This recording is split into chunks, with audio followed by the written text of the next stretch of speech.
Alright, good morning. So, whole lot. Not really. Not a lot at all.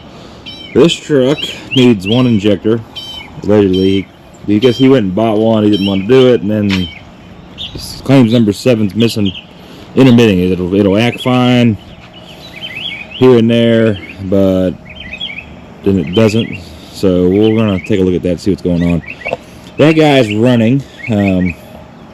It is not 100%. The fuel pressure sensor we have in it currently, it does not range correctly, so anything above about 15,000 pounds on the rail it will not achieve. So, and it gets worse when it's hot.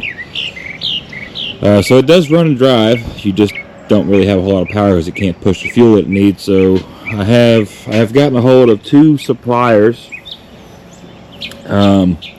And again, like I said, I'm trying to get it to where we can sell parts of these 6.4s. I would like to try to keep these trucks on the road, not just for myself, but for the ones who still own them.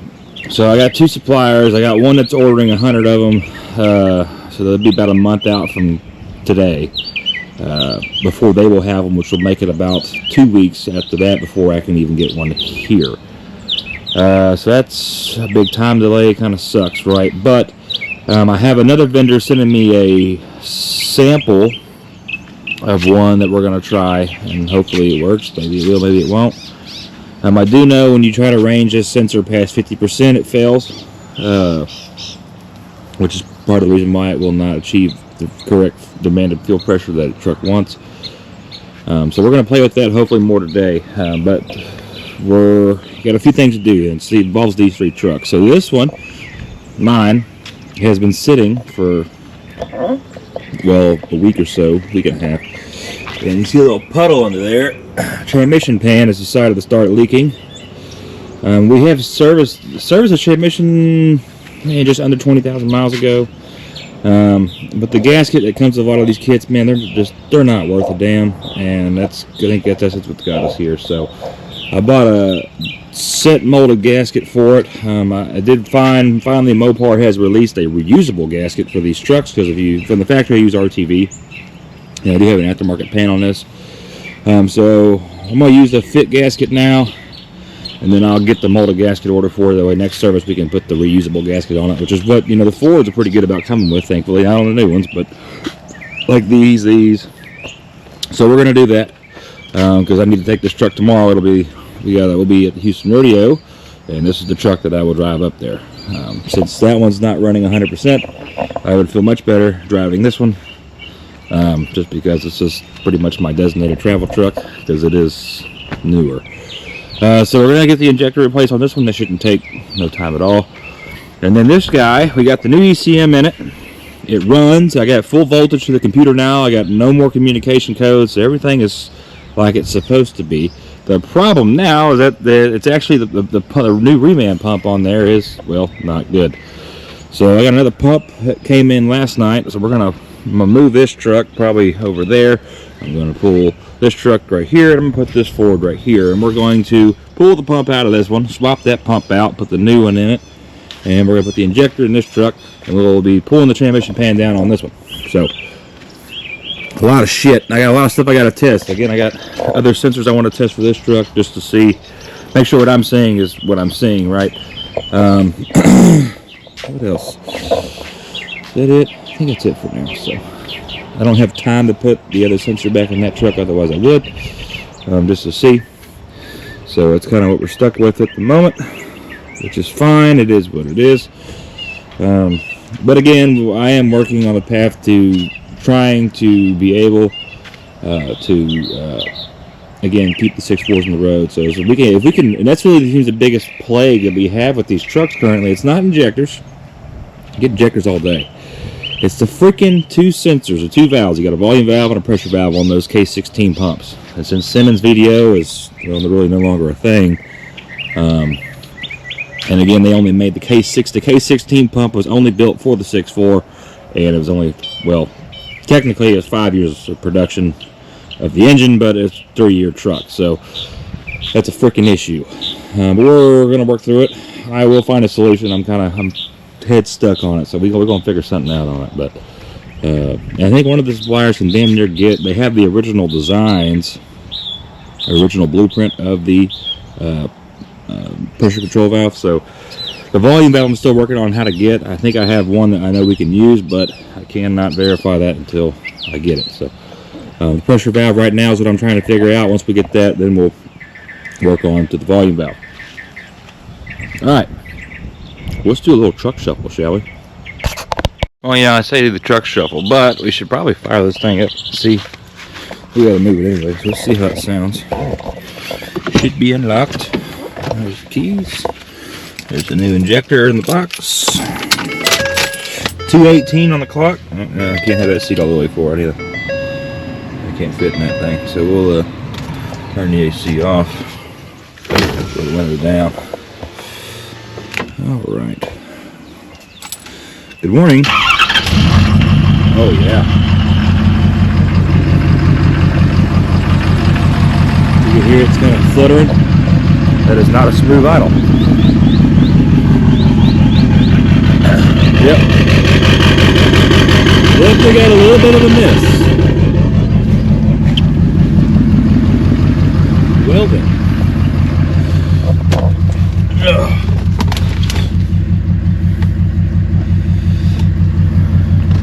It's not smoking, which is good. I don't hear any pops through the intake, which is also good. Oh yeah, she definitely got a miss. Feel it stutter. Still got power though.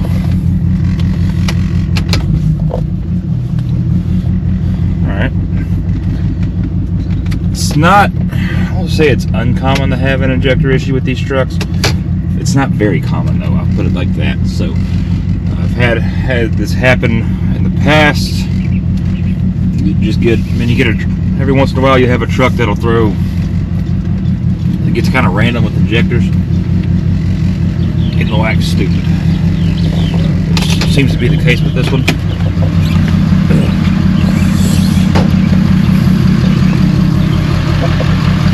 I did not delete this truck though. Although it is deleted.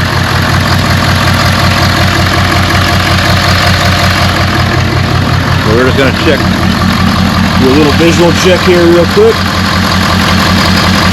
Oh yeah, we're good. No popping. Sounds like it's completely an electronic failure. That's right. Cool. Alright, now we can move the rest of it.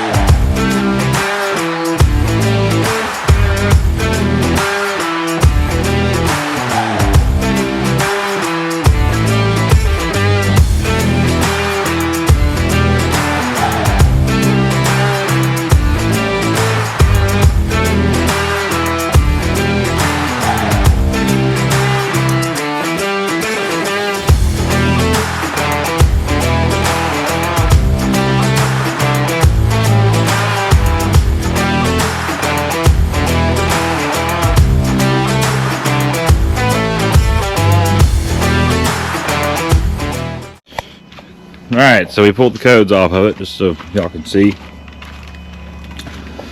So I got 3 codes. I got the cylinder performance range, or out of range for cylinder 7. Another cylinder 7 performance, so 1557 EC. So they're both the same code. No status, failure types. Okay. The important one is this one right here. It says cylinder 7 injector A circuit. This means this is an electronic failure. So what can cause this is number 1, a harness issue.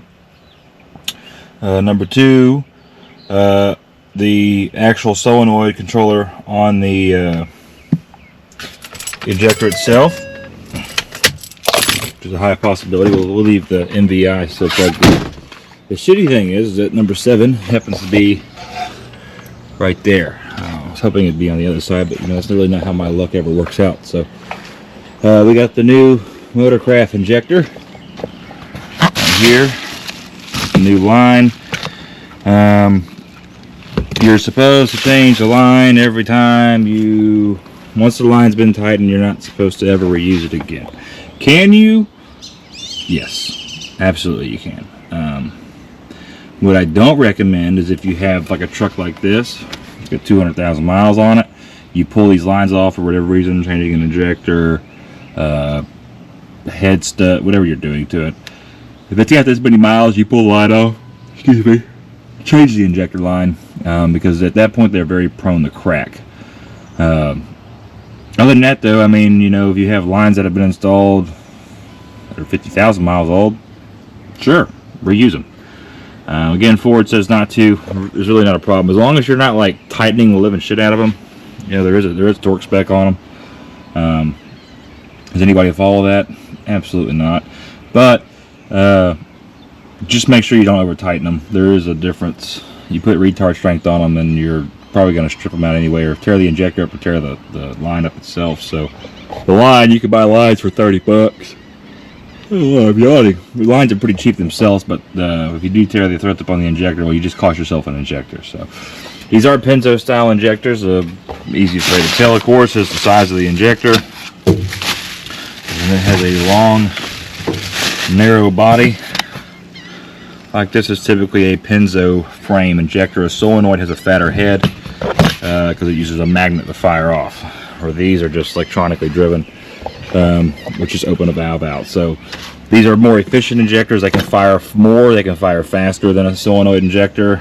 But really, I mean, honestly, I think reliability, I think now the Penzos have gotten good enough to where they are reliable. Solenoid used to be pretty damn good. It was always the mechanical body in the solenoid that would fail before the plunger would fail, long before the solenoid itself did. But yeah. All right, so now we're going to go ahead and pull that injector out. As I yawn again. I don't know if I can really record that because of where it is. Goes number 8's in the back, number 7 is right here, like directly below my fingers. I have to fucking remove these injector lines, loosen up this return line, and then I should be able to get it out at that point. So it's gonna be kind of snug, but we should be able to get it. Got some leakage going on over here. Crankcase filter looks original. We should probably recommend that. I think we will. Alright, well, let's pull this thing out.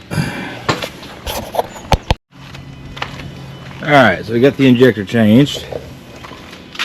Let's load back into the PCM here. We're going to clear the fault codes that it has currently. Should have cleared it before, but whatever. The new injector's in, old injector's out. And hopefully she'll start right up. So we're going to go ahead and clear the codes. Memory fault clear complete. No DTCs. Cycle the key.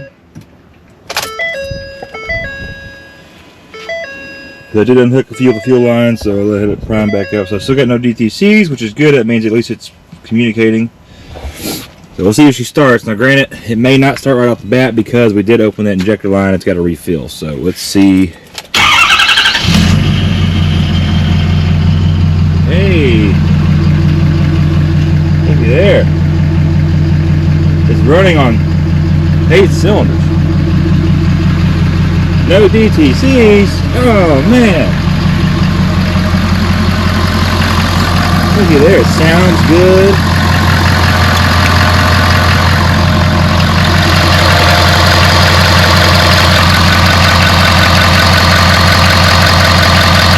Leakage. Perfect. Well, take her for a test drive. I'd say she's done. Easy peasy lemon squeezy. Go to a cylinder bounce. I wish I wasn't, I don't know, my allergies decided to go freaking crazy, but whatever.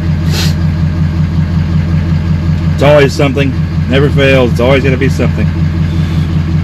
Alright, so we got 1372654 So that's the firing order. You can see there's going to be a little bit of a difference, right? It's not going to be a perfect flat line. It's damn near impossible to achieve. You'd have to have injectors flow matched, and you'd have to have a pump and sensors that have zero deviance on set point. So you can't really achieve that. It's practically impossible. I'm sure they've gotten close to it with, you know, like a Mercedes maybe, but not with the power stroke. But it looks pretty good. So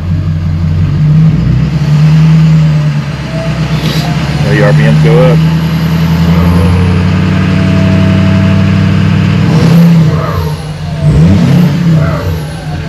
Looks good.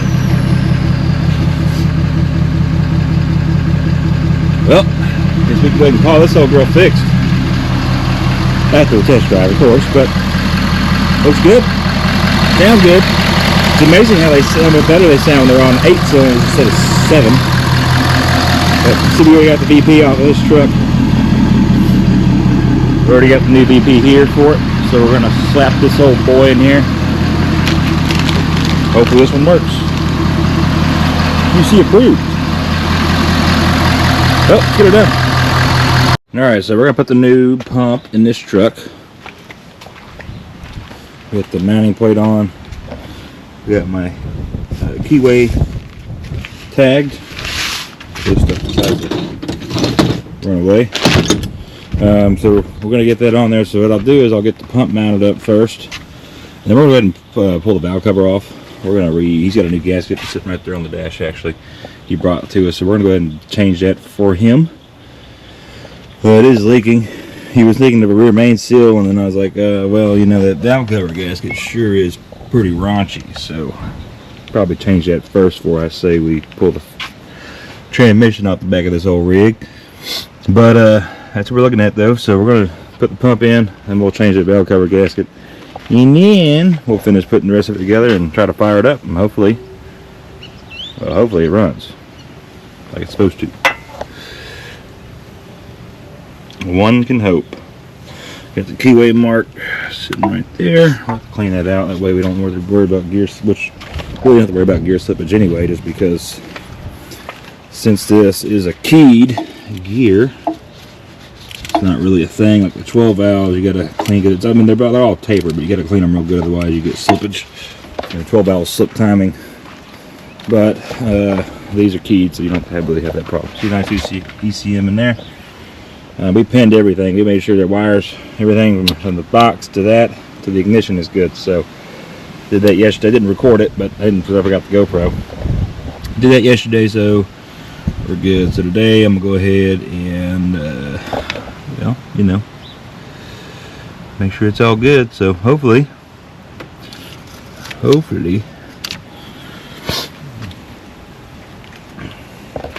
no more fighting. I hope. Alright, let's get it in there.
freight train anymore.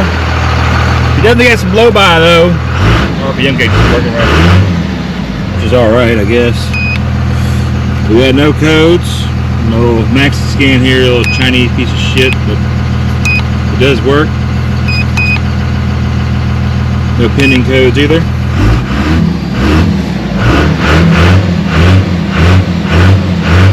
As far as I can't see the RPM gauges right now, but let's see if it'll come back up if I restart it. Nope. That's cool.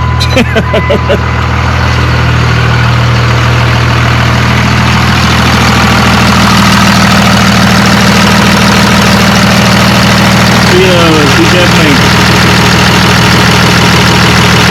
not super crazy, but he's got some steam coming out right there. That's off the hard crankcase trailer, so I'm gonna do a little drive in it, make sure she's good. But I'm pretty sure he'll come get the truck quick. He's been waiting on this thing for a minute, so good deal. Alright, so the white Dodge is done. The white Ford is done. The old 6.4 I moved up again. Because I want to play, I don't know what that's going to do. I want to play with the sensors though. I'm going to test the sensor that came off, that I pulled off the truck, which is actually the one out of that engine. This, not that guy. This guy right here. And then I'm going to test the one that actually came with the reman pump. If I can find it here. Right here. This. I don't know if it's good or not. That's the Volvo volume sensor, but it don't work. Well, it works. I can't say that. It does work. It does not work good enough. So yeah, all I'm gonna do, I mean, really do just explain it, and it's real easy what we're gonna do. Nothing crazy, but that way you know. What I'll do is I'm gonna unplug this right here. I'm gonna take the plug off of that spare motor. Thank God for spare parts. And I will pull. I'm just gonna plug it in, and we'll actually bench test the sensor right here on the truck. So I'll use this, plug the scanner into the computer of the truck. I'll use that to drive the sensor. So, because we will be pulling this thing back apart yet again here soon, unfortunately, which is not a bad thing. But with the sensor not working right, I did hit 20,000 pounds on it today, and I beat the shit out of it, but it threw a code immediately because it's off. So it's still, give or take, under load, it's about 4,000 pounds shy of where it needs to be now, which is insufficient. So the truck will actually run worse. It'll burn more fuel, as weird as that sounds, right? Because it's not making as much pressure, but it'll burn more fuel because with less pressure, it's not burning as clean. It's not atomizing the fuel like it's supposed to, therefore giving a full, good combustion. Is it going to hurt it? No. But just something to keep in mind. So we're going to probably mess with that, let it cool down here. And I'm going to go ahead and drain the transmission out of this. It's already leaking. It's leaking worse. What is going on? Why?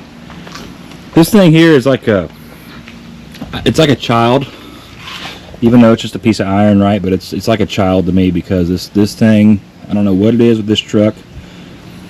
And it, you know, it's because it's Ram. No, it's a damn good truck. It's been very loyal. It pulls very well. I take it all over Kingdom Come. It's the truck we travel in. And but every once in a while, she just has a little mood swing and just wants to act stupid. I don't know what it is. Maybe really that's just a gasket issue, but it's just dumb shit that normally happens. But you see that little Black Market Performance spin-on kit there. You also got the rear one too. Got our CP3 conversion of this truck. We are going to do a Black Market Performance intake with this one at some point here soon, just to get rid of that, because I don't see the point of keeping the factory horn on there. And then I'll put in the head stud, put a bigger turbo on it. And I will end up doing the solid tappet conversion when one of the lifters fails. So I say that, and then it'll probably never fail on me until I decide to rebuild this engine, because this truck, I don't, you know, everybody says it, I really don't believe this truck's gonna go anywhere. I do plan to buy a new one in about 2 years. That's just because the situation then will be okay to do so. We could buy one now, I just don't really see the point of it, but I'm gonna buy a new one in about 2 years. I do want the 8-speed, or at least a new used one, right? I do want a newer Ram with the 8-speed transmission. Of course, by then I think the new big Cummins engines will be out. But so we'll be looking, you know, whatever comes out then, right? But this truck's already paid off. It's a good thing about both of these, right? They're both paid off. I don't pay anything on them besides insurance and maintenance. So this truck, I don't see a purpose of getting rid of it. It'll stay with me for a long time, and honestly, it may be the little one's first vehicle. So we got, what, 5 years before she gets her license, I think. So, I mean, I might as well hand it off to her, right? But if not, I'll just keep it. I'll turn this into a work truck and then buy a new one and keep a new one in the garage. So essentially this one, that is the work truck now, and this one's a daily. I don't think I'll get rid of that one either, because I plan to build the motor for that truck, so I don't, I think these two are going to stay for a while. I'm sure I'll buy more, because that's what I do.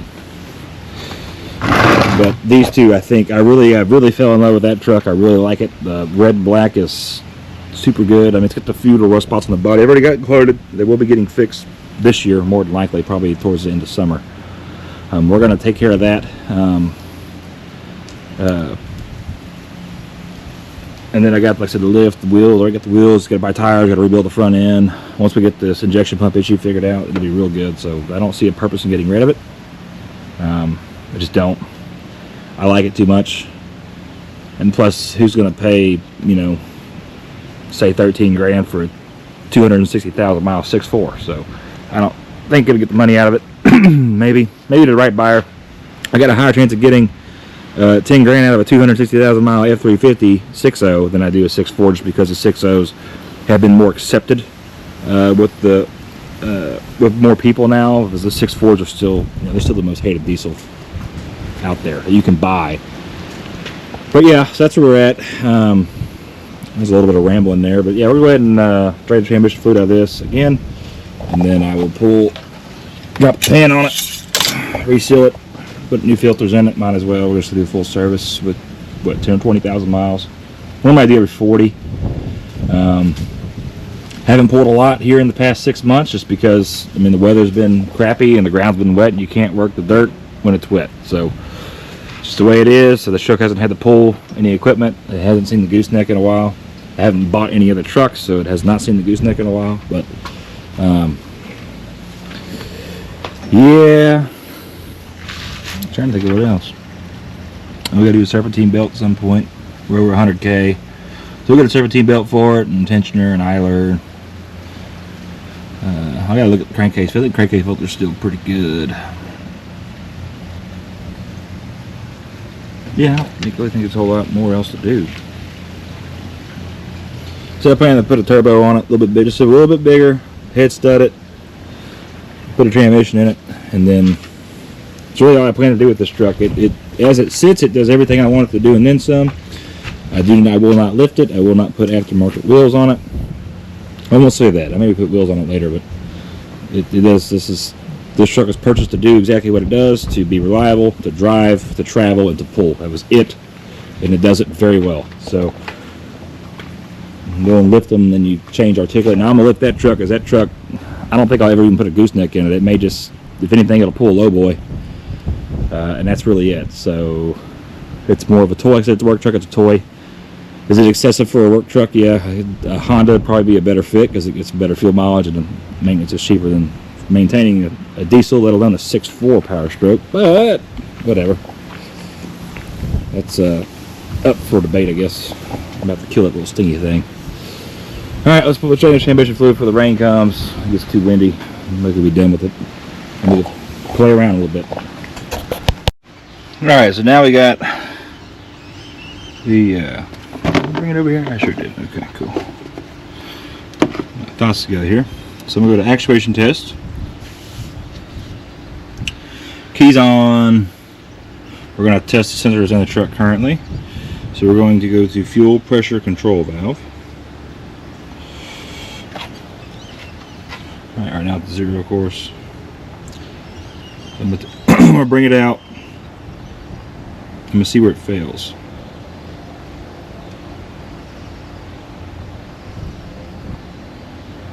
Oh, this one did not fail. Looky there. Alright, now I'm going to get this guy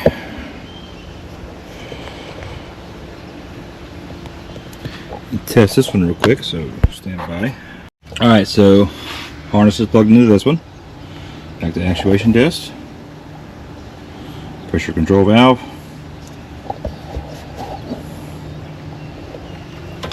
Let's see.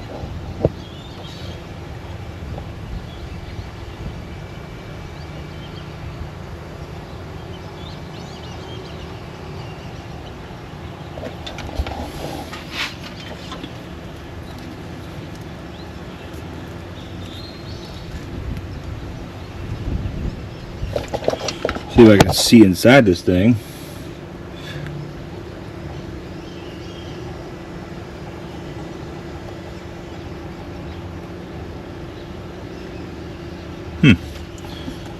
Well, they both pass out, surprisingly. I wonder why the other one that's in it will not keep up. Let's see. And it's going to have a code now because I unplugged it and the volume sensor's not even there. Oh, you don't even care. Nice. Alright. That was my experiment. They both work, they both read. So I don't know why the other one just doesn't range out correctly, which it could just be because it's a cheap sensor, I guess, or it could be a cheap sensor, I don't know. And always makes me want to tear this thing apart and put that one in it, but we're not going to do it today. I don't have time to do it today. Otherwise I probably would. It's 3 o'clock. Yeah, it'll be 6 before I get it done, and I got things to do later this afternoon, so that ain't happening. But alright, that's gonna be it for the video though. We got that done. Transmission fluid, about to fire it up and take it. We gotta go run some errands as the rain is starting to come, and then everything else is gone. That's it. There's no more trucks. Besides this guy. Well, there is the GMC in the back, but it's waiting on a computer. It's gonna be it though, so I'm gonna put everything up before the rain gets here, and then I'll see you all in the next one.